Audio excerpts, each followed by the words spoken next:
Jadi sebenarnya kalau kita lihat rekam jejak daripada Pak NA ini sendiri, ya kita lihat di situ kita melihat ada suatu pengelolaan keuangan, prinsip-prinsip pengelolaan keuangan negara itu tidak dilakukan.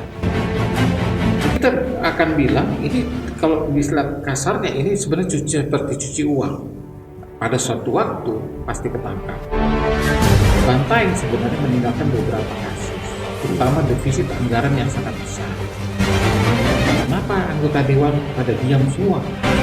Daerah-daerah yang diberikan itu sendiri, kepala daerahnya juga harus diduga, harus diperiksa. Ya. Karena APBD di kabupaten kota, apakah ada RPJMD untuk itu?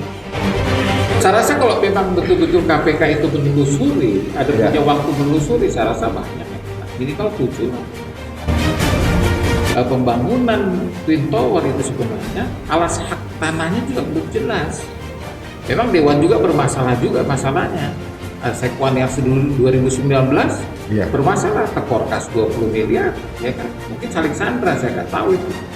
Prinsip-prinsip keuangan dilakukan oleh provinsi, kebijakan daripada beliau memang sudah sangat menyimpang.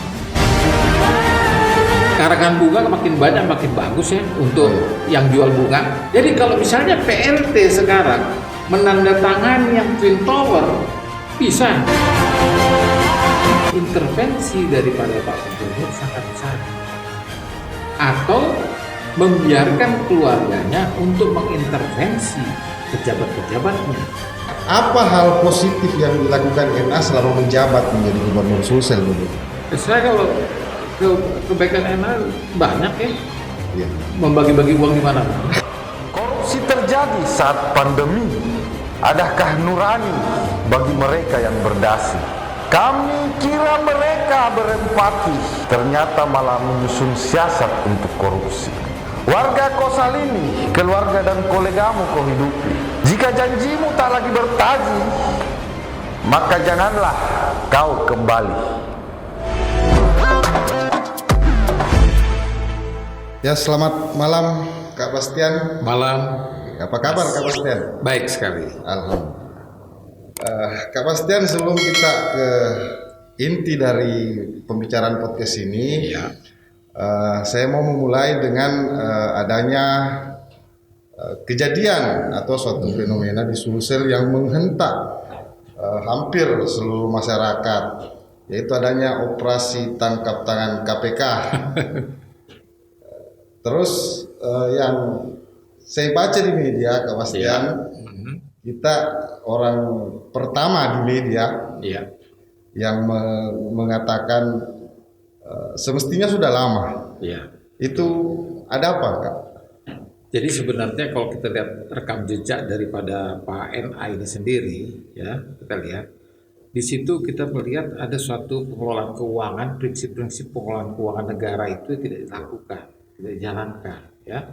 Terutama pada waktu bantuan-bantuan keuangan yang jumlahnya tiap tahun makin tinggi, ya, itu tidak ada dalam RPJMD. Jadi anggaran-anggaran yang ada di APBD provinsi dimasukkan ke anggaran bantuan keuangan ke kabupaten kota yang jumlahnya 25 miliar, 30 miliar. Nah, sedangkan ditampung di APBD kabupaten kota, ya, diduga yang mengerjakan adalah oknum-oknum atau kontraktor-kontraktor seperti kemarin kayak Agunan itu ya, Aguan, ya. Nah, disinilah yang kemarin itu sebenarnya setahun 2 tahun yang lalu sudah kita deteksi. Ini tidak melakukan kinerja yang namanya pengelolaan keuangan, prinsip-prinsip pengelolaan keuangan itu dilanggar.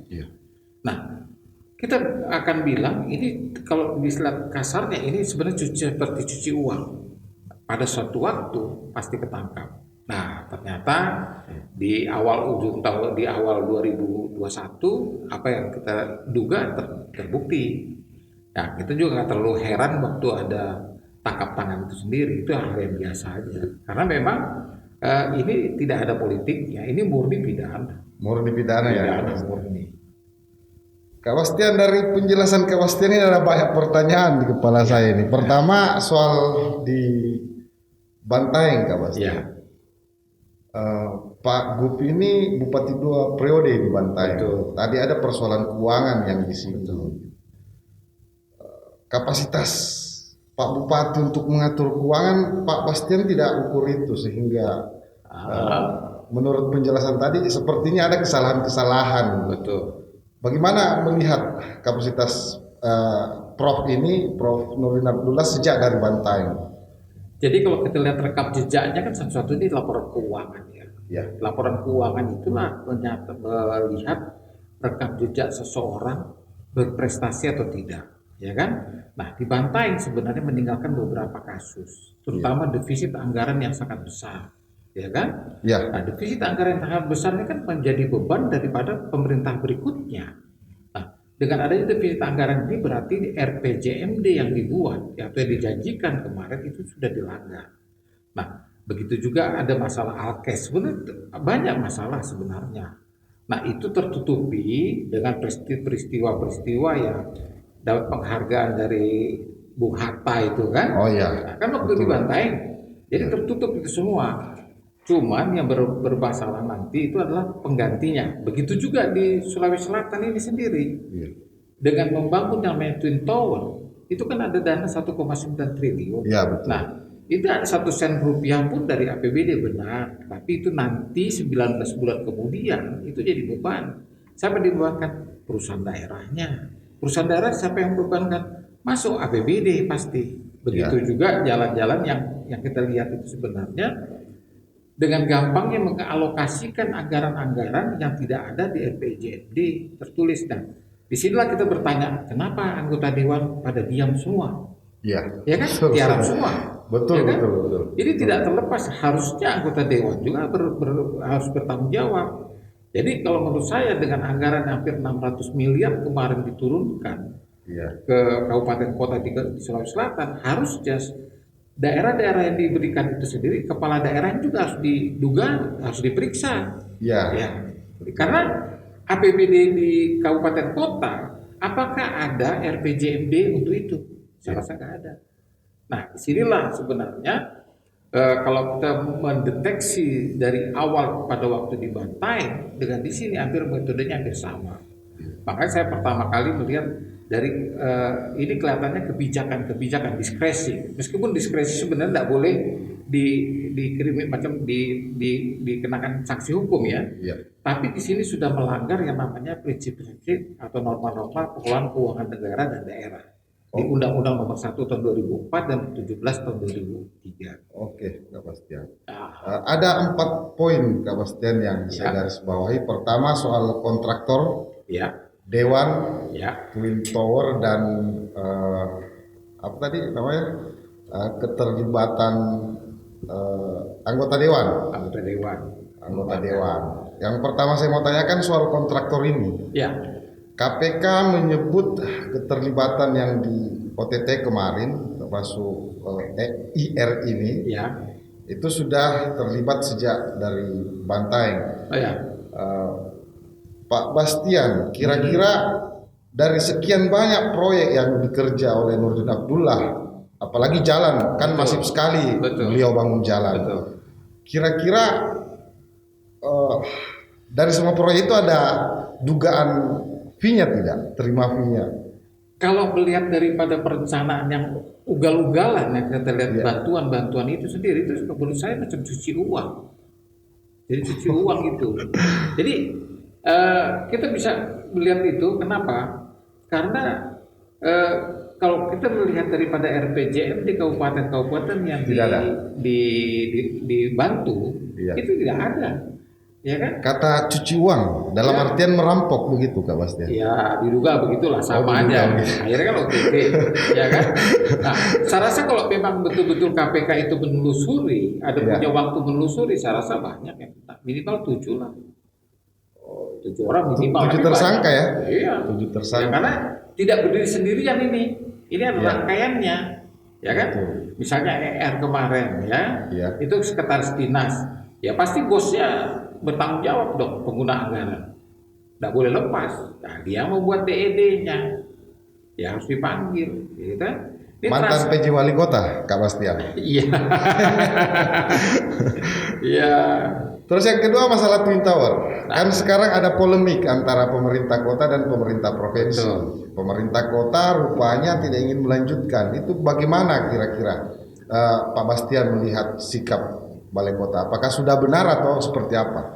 Jadi kalau kita membuat suatu bangunan besar, itu kan sebenarnya wilayahnya CPI itu kan wilayahnya bisa dikatakan adalah wilayahnya Kota Makassar. Ya. Dan begitu juga katanya wilayahnya provinsi. Yang namanya provinsi kan tidak punya wilayah sebenarnya. Tapi kalau ada bangunan, itu kan harus ada amdalnya, harus ada yang namanya IMB-nya.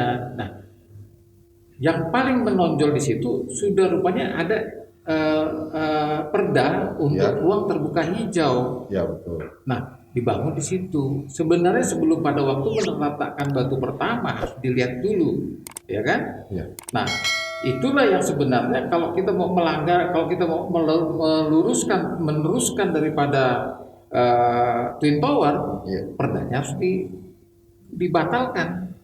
Nah, IMB-nya harus dibayar dong. Nah, IMB di mana? IMB sandalnya harus ada dong. Ya, dari sinilah kalau kita melihat daripada pembangunan Twin Tower itu sebenarnya alas hak tanahnya juga belum jelas, karena di situ mulai dari awal itu saya melihat memang pada waktu pemerintahan Pak Syahrul Yassin Limpo itu ada suatu terjadi dugaan salah sebenarnya membagi 150 hektar itu 100 hektar itu untuk pengembang yaitu Yasmin dalam hal ini 50 hektar untuk kota untuk provinsi. Ya, betul. Di sini tidak ada dasarnya, nggak ada dasarnya. Kenapa tidak ada dasarnya? Ya kok bisa dapat 50-100? Kan harusnya lewat dewan. Ya, kan? Nah, diteruskan oleh Pak Nurdin kemarin itu sendiri membangun tuntor di tempat yang sebenarnya kalau di literat mekanisme jalannya kan itu berbeda. Macam kita lihat salah satunya lah Masjid 99 Kubah. Itu letaknya di Mata Burung. Kalau kita lihatnya. Mata Burung sampai sekarang belum ditimbun kan? Pindah ke bawah. Nah, masjid ini pun tidak ada anggarannya dulu. Anggarannya cuma iuran-iuran.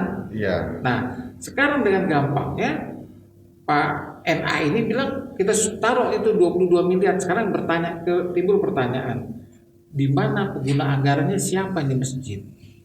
Sampai sekarang masjid di laporan keuangan tidak ada. 2019 tidak ada tuh laporan keuangan masjidnya 99 tuh.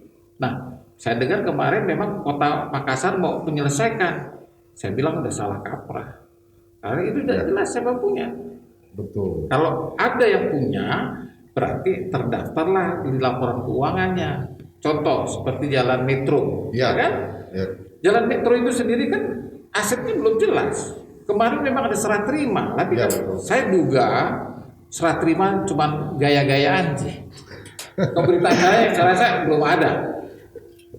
Belum ada tuh maksudnya gini. Ada nggak sertifikat yang betul-betul diserahkan kepada Kota Makassar? Lewat Pak NA dulu kan? Tidak ada. Buktinya sampai sekarang tidak ada laporan keuangannya juga tercatat aset. Ya kan? Nah, apabila uang negara ditempatkan ke suatu tempat yang tidak jelas, itu kerugian negara itu. Karena kalau misalnya dibangun di situ jalanan, tanahnya orang mau ambil, ya kan bisa aja. Jadi tanahnya ini belum jelas, belum ada.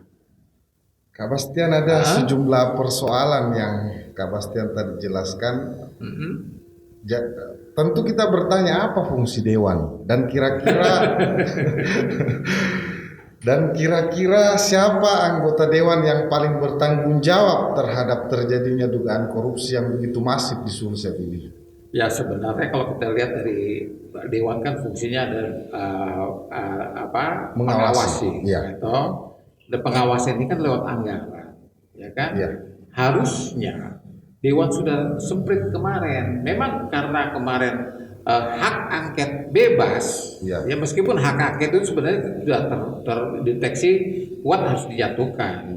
Cuman hak angket itu kemarin saya jadi saksi ahli di bidang keuangan juga di hak angket. Cuman data-datanya kurang ada. Cuman banyak, secara lisan di sidang saja BAP, tapi kurang data. Jadi kalau kita melihat masalah hak angket kemarin bebas, Jadi eksekutif dalam hal ini gubernur ya tambah hebat, hero dia, nggak ada lawannya kan. Ya. Dulu aja tumbang, apalagi sekarang. Nah ini yang saya sebenarnya sayangkan kepada Dewan, kok ngawasin uang negara yang sebesar gini kok tidak tegas ya. Memang Dewan juga bermasalah juga masalahnya.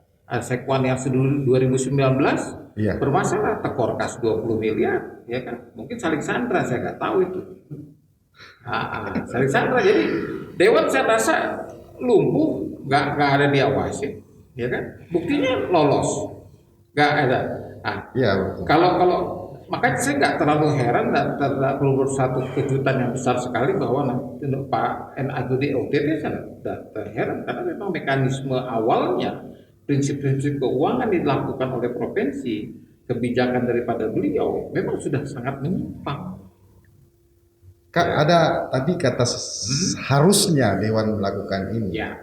Artinya Dewan tidak mengerti fungsinya. Mungkin pura-pura tidak tahu mungkin. Saya rasa tahu lah. Ada kira-kira ada aliran fee masuk ke Dewan. Ya mungkin iya, mungkin tidak, diduga mungkin iya, mungkin tidak gitu kan. Karena memang tidak ada yang namanya makan siang gratis kan, tidak ada. Ya. Harus dibayar kan. Jadi dugaan itu semakin kuat kan. Iya. Jadi, terlebih gubernur di OTT. Dewan pun sampai sekarang masih diam. Ya mungkin saling pegang kartu truk masing-masing. Makanya saya itu waktu bulan Juli dulu sudah mengekspos tentang ketekoran kas dan penggunaan anggaran-anggaran di Dewan itu diduga banyak yang fiktif, ya fiktif. Karena di anggaran itu sendiri mereka menganggarkan 22 bulan, 671 hari. Padahal 1 tahun kan 365 hari, ya kan? Di sini banyak dugaan fiktif, hari itu berlebih yang harus dibayar. Nah, ini itu melibatkan sekwan. Ya, sekwan karena pengguna anggarannya. Jadi sekwan sebagai pengguna anggaran itu sendiri pasti kan meminta data-data atau masukan daripada anggota Dewan, ya kan? Jadi anggota Dewan diambil masukannya semua masuk ke Dewan, ya kan? Suka-suka, saya bilang juga saya suka-suka. Akhirnya dijadikan suatu usulan anggaran untuk sekwan, diajukan ke tim anggaran pemerintah daerah. Ini tim diminta dibahas di DPR Banggar, yang mereka juga anggarkan, mereka juga yang merestui, mereka juga yang pakai. Kan kita kan melihat saja. Ya. Sekarang kamu pakai misalnya lebih daripada 365 hari, hari yang mana? Kecuali kalendernya kita ganti tuh. Nah, kalau di kalender diganti bisa. Jadi yang dilawan ini sekarang aturan yang kita sepakati bahwa 1 tahun itu 365 hari. Iya. Nah, dalam 365 hari ada 150 hari yang libur. Jadi di kalender kita cuma 215 hari. Nah, sekian ratus hari kok bisa habis tuh uang. Jadi diduga satu orang berangkat itu melebihi daripada tahun yang bersangkutan. Nah, misalnya dia berangkat ke Jakarta, cukup rapat kan, tidak mungkin rapat, kan gitu. Ya betul. Nah, ini kita melihat penganggaran di Dewan ini sudah kasat mata. Makanya saya kemarin agak protes dengan BPK juga, ya kan? Iya. Kok 20 miliar tekor kas bisa wajar tanpa pengecualian? Nah, saya kan latar belakangnya auditor ahli, 18 tahun saya dulu di BPKP, Pak. Iya, BPKP. Saya melihat kok ada ilmu baru sekarang. Bisa WTP, WTP wajar tanpa pemeriksaan, kan gitu kan? Gak mungkin. Kak, jadi dari 7 calon tersangka yang kakak sebutkan tadi, ya, Banggar salah satunya. Kalau yang Pak NA, iya, itu enggak termasuk. Oh, enggak termasuk. Enggak masuk, ini kasus yang lain, kasus yang sekwan sendiri itu. Kalau yang NA berbeda paketnya. Ya, tapi kan ini berbicara soal anggaran, ternyata ada kecurigaan juga ke Banggar. Yang 7 belum termasuk Banggar itu. Oh 2007 belum. Enggak, yang 7 orang belum termasuk Banggar. Karena rangkaian belum termasuk. Artinya masih bertambah lagi dari itu. Kalau KPK nggak habis napas kan gitu. Ya kan? Nah, jadi yang kita sesalkan itu adalah Korsubgab yang ada di sini.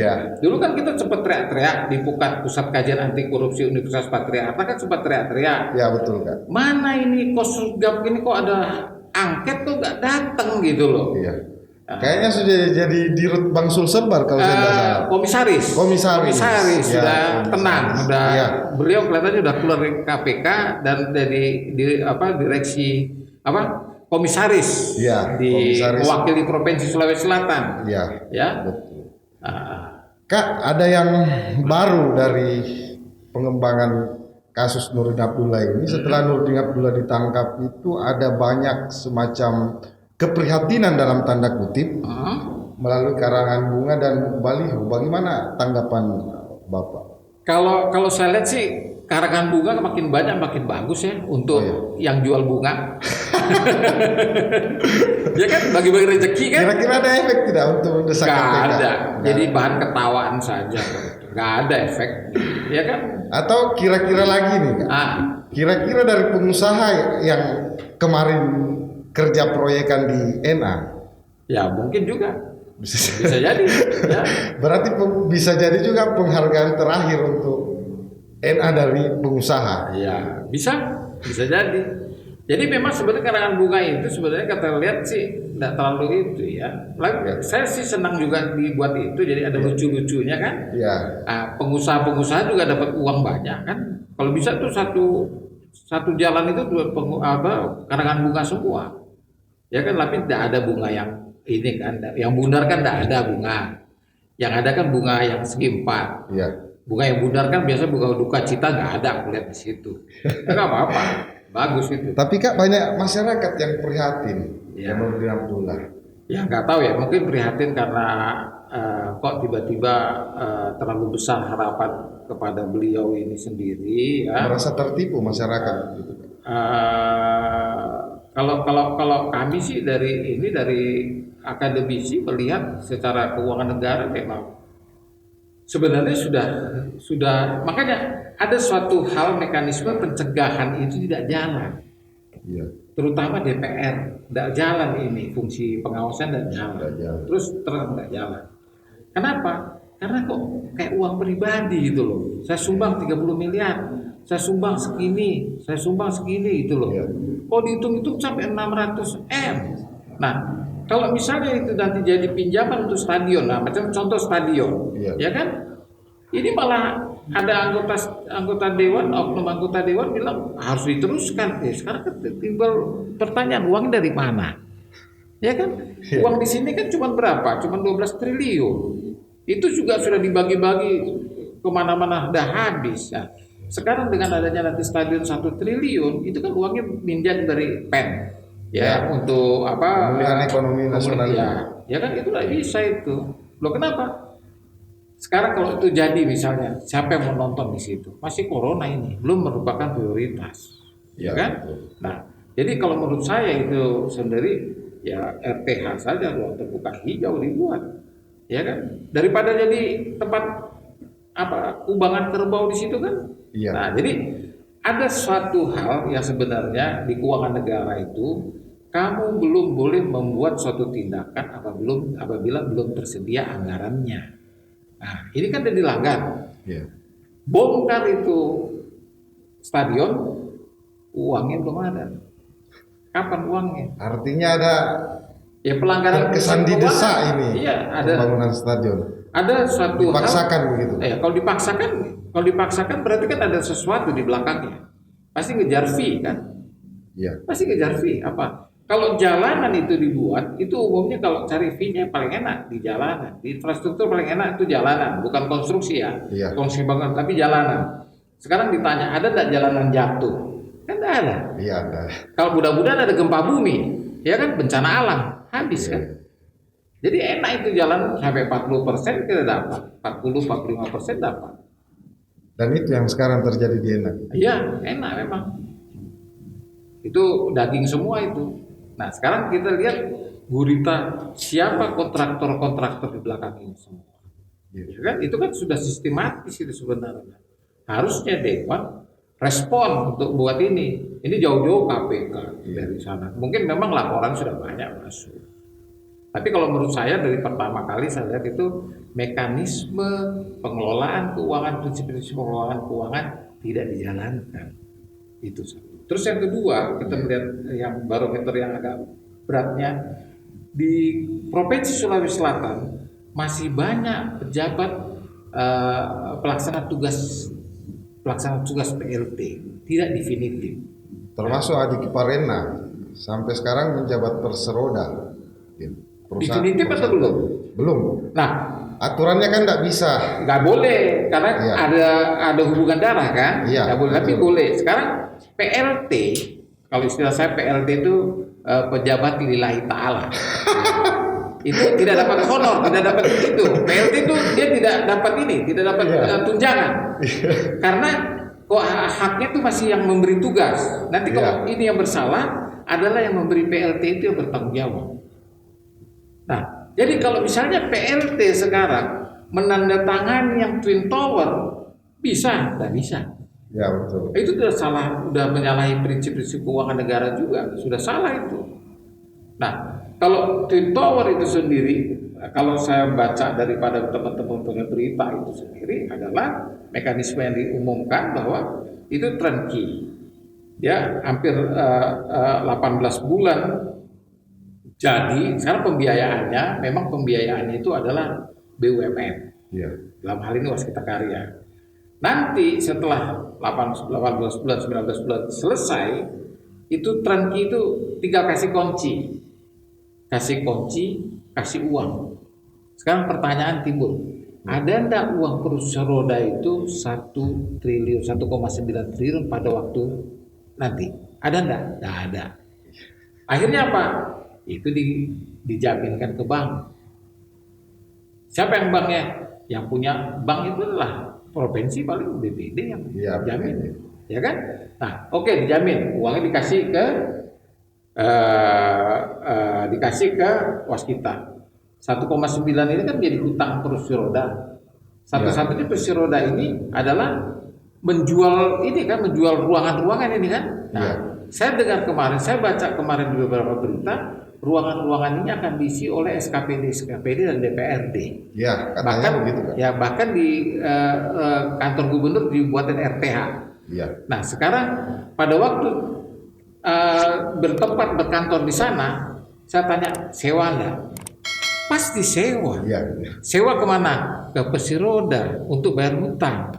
Nah, itu kan nggak benar ini kelihatannya. Ya. Nah, inilah yang saya bilang prinsip-prinsip keuangan negara itu tidak dilakukan, tidak dijalankan di sini. Nah, fungsi DPR sekarang saya lihat tidur saya nggak ada aja, nggak ada. Artinya Kak, ada dugaan mega korupsi yang akan terjadi di proyek Twin Tower ini. Ada, besar. Termasuk melibatkan Adik Kiparena. Ya. Kalau 1,9 triliun sekarang apa benar 1,9 triliun? Kan gitu pertanyaan. Ya. Ya kan? Nah, sekarang lelangnya siapa sih? Oke lah, BUMN yang menang. Tapi sekarang uang dari mana itu? Uang dari mana untuk menutupin ini? Apalagi masa pandemik sekarang. Ini corona sampai kapan? Kan tidak tahu.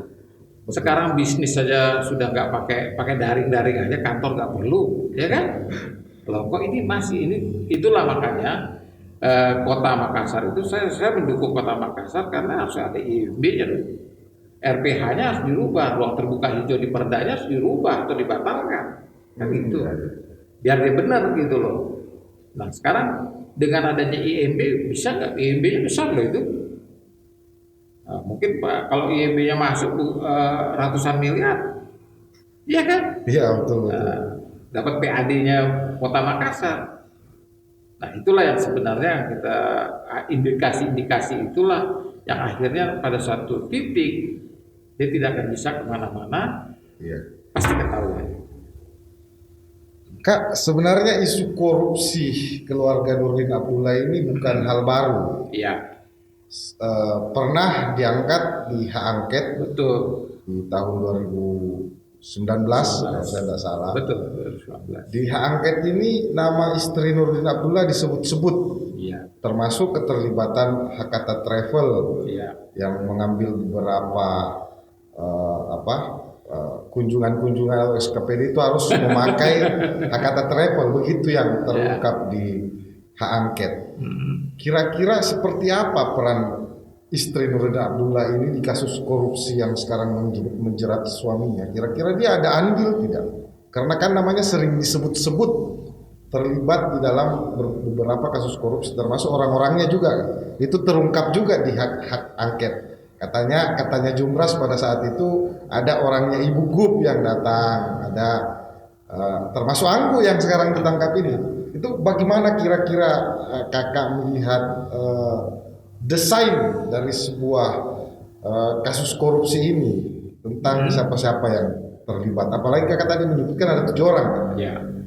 Jadi kalau melihat desainnya itu kan tidak berdiri sendiri untuk korupsi. Ya betul, di mana-mana itu kan persoalannya dari uang negara yang diambil. Ya. Kan? Dari uang negara yang diambil. Jadi dia secara sistematis ini ada suatu kebijakan yang dibuat oleh kepala daerah. Ya. Nah, kalau dilihat sistem keuangan negara, kepala daerah atau pejabat publik, dewan atau kepala daerah itu tidak bisa kena tangkap korupsi sebenarnya. Selama dia tidak ada lakukan intervensi. Nah, sekarang saya duga ini intervensi daripada Pak Gubernur sangat besar. Atau membiarkan keluarganya untuk mengintervensi pejabat-pejabatnya. Ya. Dari awal saya sudah bilang kemarin, kalau menurut saya TGUPP yang ada sekarang, yang dulu itu harus dibubarkan. Tidak bisa TGUPP. Tapi kan sampai sekarang nggak dibubarkan. Akhirnya bukan tim gubernur untuk percepatan, akhirnya tim gubernur untuk percepatan penangkapan. Iya kan? Jadi tidak ada kinerjanya. Saya menduga tim TGUPP ini diadopsi daripada Kalimantan dulu, bupatinya Bu Rita itu, Bu Rita di Kartanegara itu, UT Kartanegara. Ya. Itu diadopsi di sana tim 11 namanya. Ya. Karena kalau melihat daripada TGUPP ini SKPD mandul semua, mandul. Jadi ada saringan kewenangan begitu kan? Iya, takut mengambil kewenangan karena kepala daerah mempercayakan besar ke TGUPP. Nah ternyata kan terbukti TGUPP pergilah jadi pejabat bupati, jadilah kepala Bapeda, jadilah bina marga kan? Ya.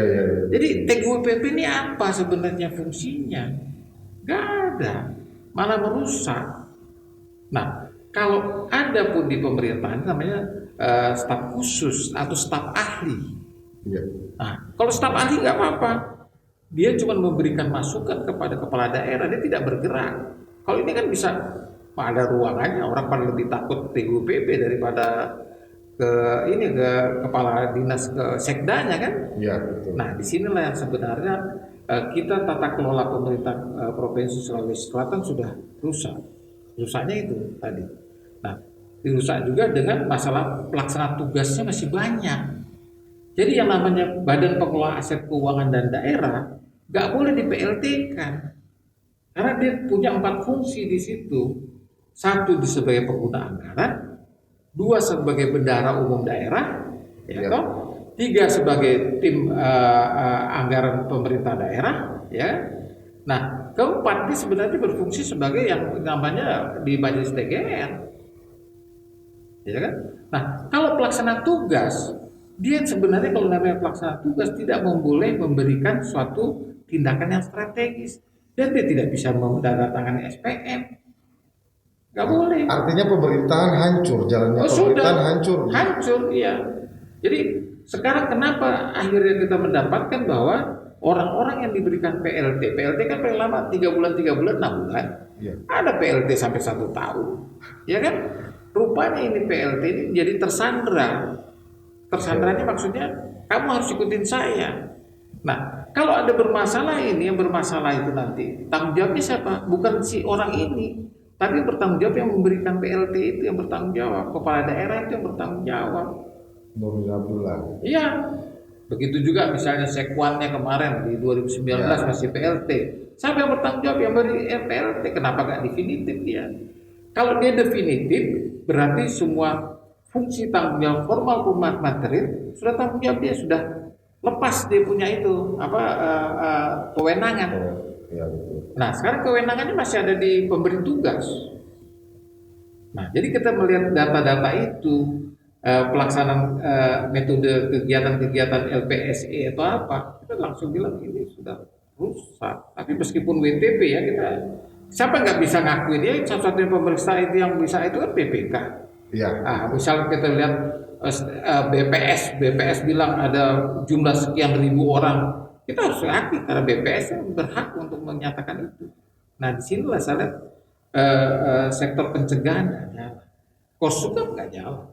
Korsukap ya berhasil sudah jadi Semua mandek. organisasi ya tidur di tempat.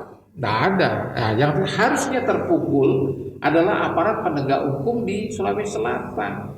Dengan adanya aksi. Iya, dengan KPK. Kalau KPK datang OTT itu udah, kalau menurut saya itu OTT seperti orang copet ketangkap. Betul loh.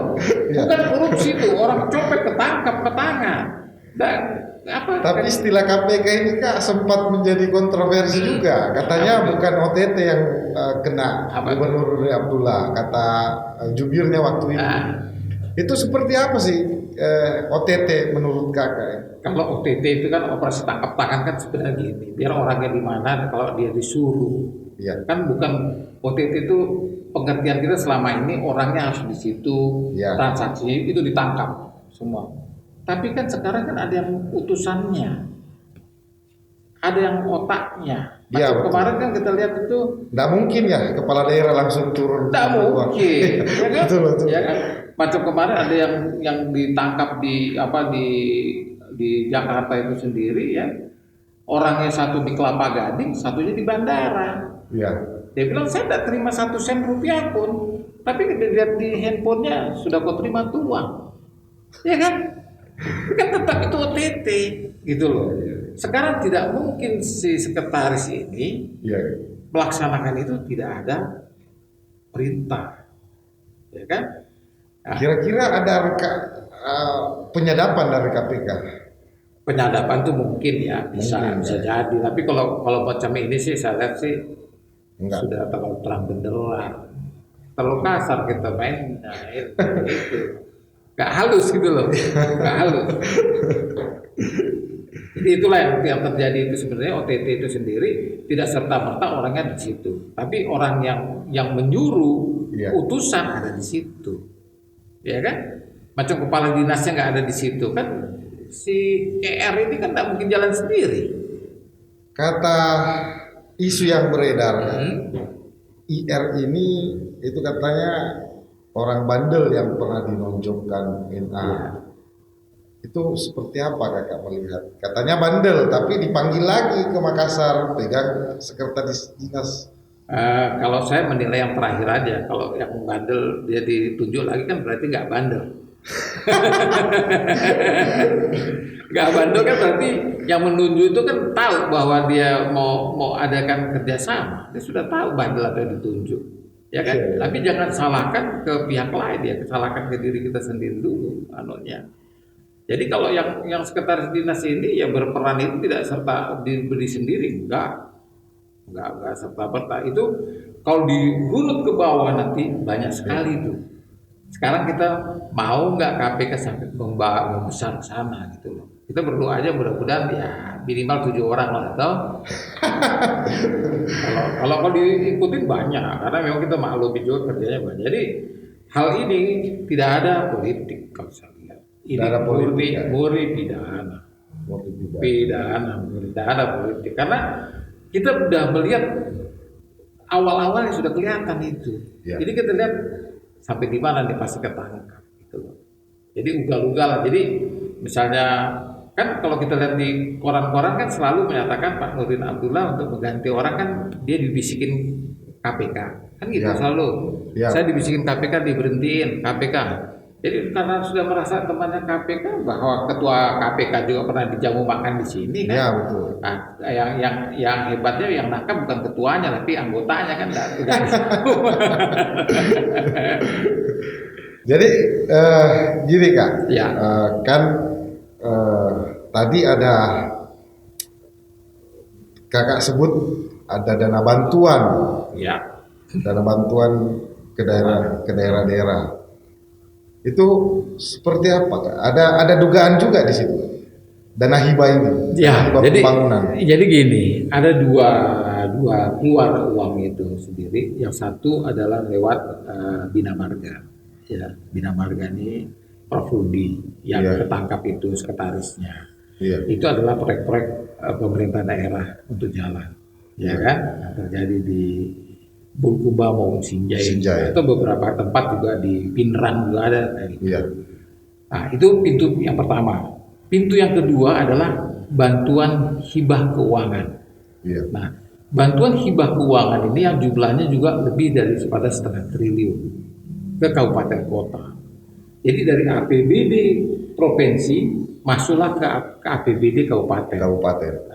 Jadi yang bertanggung jawab kabupaten. Nah, pada waktu di kabupaten ini diduga sudah ada yang namanya kontraktor yang dituju dari provinsi. Anggu ini ya? Enggak, salah satu. Masih banyak lagi ini. Anggu lain masih ada. Oh, Ya banyak ini. Kan? Karena banyak kan harusnya kabupaten itu kan. Nah, disinilah yang nanti sebenarnya sudah nanti kalau misalnya bermasalah seakan-akan dia berhentinya di kabupaten bukan di provinsi. Cuman sekarang salahnya itu teknologi kan sudah bagus. iya. Yang namanya PPATK kan udah kuat. Jadi bisa tertelusur gitu.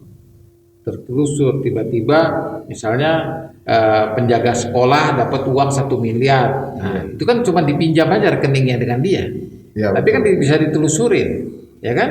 Nah, di sini saya melihat kemarin bantuan keuangan yang besar seperti di jalan di Utara itu kemarin saya curiga ada sesuatu di Utara, katanya kan investor. Iya. Kalau investor ya kamu lah yang bangun jalan itu, kamu yang gunakan kok nanti.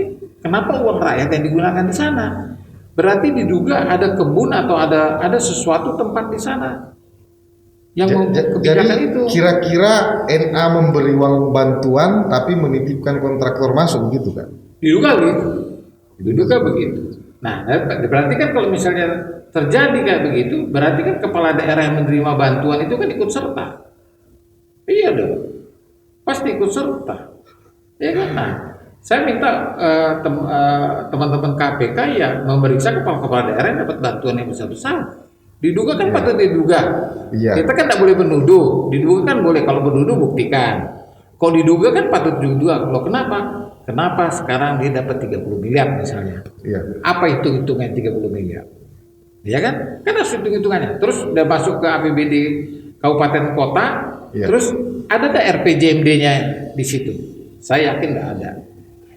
Nah, itu udah penyimpangan lagi. Ya kan? Karena pertanggungjawaban pada waktu dana hibah masuk di APBD, dia cuma sebatas transfer uang itu sebagai pertanggungjawaban. Putus di situ. Tapi belum putus, pasti ada lagi di bawah. Ya kan? Nah, jadi kalau kami kan sudah benar-benar menelisik itu dari awal-awal tahun 2019, waktu hak angket itu hak angket benar-benar. Cuman kurangnya hak angket itu tidak didukung oleh dokumen-dokumen. Oh gitu kan. Ya, cuman Kayak pernyataan berita lisan. acara. Terus ini kan kalau dihukum kan tidak bisa, kan disumpah. Ya, saya disumpah juga, saya jelaskan seperti sepengetahuan saya kan. Iya. Nah, tapi tidak minim sekali yang namanya dokumen. Dokumen ini kontraknya, ini Pak, ini kontraknya. Nah, ini yang dapat ini Pak, ini hasil lelangnya. Itu harusnya itu, sehingga bisa dibuat modus operandinya. Di mana sebenarnya kolusinya ini. Ya. Nah, sehingga didapatlah di situ kolusinya, mintalah ke BPK atau BPKP untuk hitung kerugian negaranya. Nah, di sini nggak dilakukan itu kemarin di hak angket itu sendiri. Memang BPKP dipanggil tapi ya sebatas teori saja, nggak masuk ke substansi. Sebenarnya kalau kita lihat itu betul, sebenarnya tahun 2019 sudah terdetek itu, sudah terdetek sekali. Tapi kan yang rame di sana kan pengangkatan pegawai, pejabat, yang rame kan itu. Nah kemarin di hak angket itu juga ada perusahaan yang pengadaan itik katanya, pengadaan itik. Nah tiba-tiba sudah ditetapkan pemenang, tiba-tiba ada yang gugat keberatan. Yang keberatan ini nggak ikut bertanding, nggak ikut lelang, terus tiba-tiba dibatalkan, terus ditender ulang, yang gugat ini yang menang. Itu kan sederhana aja kan? Nah itu masih saudaranya Pak Gup sebenarnya. Oh gitu ya? Iya, itu kasat mata. Nah dia memang kasar dari awal. Oh iya, nggak. Kalau saya rasa ini bukan kejahatan kerah putih, kejahatan kerah biru. Apa rendah sekali dia main ini kasar. Kakak punya pengalaman di BPK, tentu punya teori tentang analisis berbagai data. Kira-kira Kak, keburukan birokrasi dari era ke era itu terjadi di saat ini atau sudah sejak dulu? Sejak dulu, cuma bongkarnya lebih gampang sekarang. Kalau dulu kan belum ada internet, belum ada. Iya. Sekarang bongkar lebih gampang sekarang. Jadi saya selama di BPKP itu sendiri, kalau data-data yang banyak tebal itu data-data itu bisa bicara tuh data-datanya. Iya. Jadi kita adukan dengan yang namanya waktu. Waktu itu kan terbatas, 1 jam 60 menit, 1 hari 24 jam, 1 tahun 365 hari, itu nggak bisa diatur-atur. Nah, itulah sebenarnya hukum yang konkret itu adalah waktu. Yang paling kejam di dunia itu waktu. Nah, pada waktu kita mengadakan namanya audit forensik, kita masukkan hasil perencanaannya, terus kita lihat pelaksanaannya, itu kita kelihatan. Jadi korupsi itu sebenarnya bisa didetek pada waktu perencanaan awal. Perencanaan awal ini sudah tahu ini kok makan uang korupsi di mana letaknya. Nah, cuman pada waktu itu harusnya namanya majelis tuntutan ganti rugi itu berjalan. Kan banyak dari LSM kasih laporan. Jadi semua laporan yang BPK maupun BPKP yang bukan investigasi belum bisa ditindaklanjuti tidak pidana, belum bisa. Belum bisa karena masih sengketa administratif di situ. Ya kan? Nah, kalau yang di Sekwan kemarin ketekoran kas 20 miliar itu udah korupsi. Udah uang dicuri itu. Nyata. Jadi korupsi itu kerugian negara adalah kekurangan uang, surat berharga, aset yang jumlahnya pasti dan nyata melawan hukum. Itu korupsi. Jadi tipe tiga yang menjadi tipikor 1 ada perbuatan pidananya. Memalsukan, membuat suatu markup atau masuk ke perbuatan. Kedua, memperkaya diri sendiri atau orang lain. Yang 3 terjadi kerugian negara. Nah, jadi cukup kerugian negara saja ini sudah? Iya, bisa. Jadi kalau 3 unsur ini dapat, inilah korupsi. Kalau misalnya dia dikembalikan, uang itu dikembalikan, jadi pidana umum, bukan kerugian negara. Jadi bukan tipikor lagi, tipidum aja yang laksanakan. Pidana umum. Ya, jadi kan berarti kan orang bilang, enak sekali kalau dikembalikan uang bebas, bukan begitu. Untuk korupsinya udah hilang karena di laporan keuangan itu sudah tidak ada kerugian negara. Tapi pidana umumnya jalan. Jalan, perbuatannya itu memalsu. Misalnya dia buat berita acara adalah 10 kilo, ternyata diperiksa cuma 8 kilo. Itu kan perbuatan memperanak 2 kilo kan. Nah itu pada waktu dikembalikan tuh uang yang 2 kilo itu kerugian negaranya udah habis, udah hilang. Tapi perbuatannya dia memalsukan itu masih pidana umum. Kak, terakhir Kak, pertanyaan terakhir dari saya Kak. Tadi kritik terus terhadap NA Kak. Kira-kira apa hal positif yang dilakukan NA selama menjabat menjadi Gubernur Sulsel dulu? Saya kalau kebaikan NA banyak ya. Membagi-bagi uang di mana-mana. Iya kan? Kan bagi-bagi uang di mana-mana. Ya kan? Cuman caranya nggak diikuti prinsip-prinsip keuangan negara. Itu saya akui bagus dia. Tidak ada yang lain Kak? Penghargaan banyak. Yang saya salut, kita kan anti korupsi juga. Dia dapat award Hatta, ya kan hebat tuh. Saya salut, saya hormat juga. Cuman canggih kuliah. Jadi Provinsi Sulawesi Selatan ini sekarang harusnya mendudukan seorang pejabat sesuai dengan kompetensi, sertifikasi kompetensi. Kalau dia menetapkan orang yang tidak ngerti, tunggulah waktu ini pasti kena. Nah ini yang terjadi, ya kan? Bolak-balik bisa ngangkat orang. Lah PNA antara bagus tidaknya, salah bagusnya banyak itu tadi. Bagi-bagi uang itu bagus. Kan tidak pernah dilakukan oleh Pak SCL kemarin, kurang itu meskipun sekolah gratis kan. Iya. Terus closing statement dari Kak Lubis. Singkat saja Kak, seperti apa kira-kira? Jadi kita harus berbalik kepada pejabat-pejabat tuh yang diangkat adalah pejabat kompetensi. Jadi kan kita punya visi misi ini kita kawal dengan kompetensi. Kita ingat 2025 itu Indonesia emas. Iya. Kita punya mempersiapkan yang namanya SDM yang berkualitas. Meskipun kita sekarang melihat daripada anggaran-anggaran yang ada, ini kan lebih banyak ke infrastruktur. Boleh, tapi jangan sampai salah bahwa perubahan daripada sikap mental budaya daripada penduduk atau masyarakat Sulawesi Selatan harus dirubah karena kita IPM masih jauh kan. Ya. Jadi satu-satunya yang harus di Provinsi Sulawesi Selatan yang harus ada adalah semua pejabat harus mempunyai sertifikasi kompetensi. Satu itu.